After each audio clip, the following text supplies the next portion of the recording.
સૌરાષ્ટ્ર યુનિવર્સિટીની અણઆવડતનો વધુ એક કિસ્સો સામે આવ્યો। 20 કરોડના ખર્ચે તૈયાર એનએફડીડી હોલને તાળા લાગ્યા।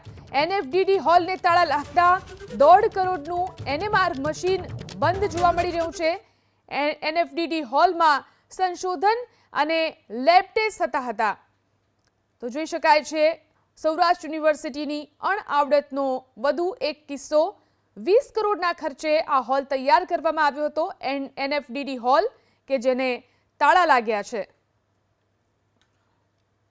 આ રાજ્ય સરકારે 2018માં ગ્રાન્ટ આપવાનું બંધ કરતા લગભગ 2018 થી આ લગભગ 20 કરોડનું ખર્ચે લેબ ઊભી કરી હતી અને 1.5 કરોડના મશીન એવા લગભગ 20 જેટલા મશીનો હતા। એટલે અંદાજે 30 થી 40 કરોડની જે મોટો હોલ ઊભો કર્યો હતો ને અત્યારે તાળા માર્યા છે અને ખંડેર હાલતમાં છે। વિદ્યાર્થીઓનું સંશોધન રજળી પડ્યું છે।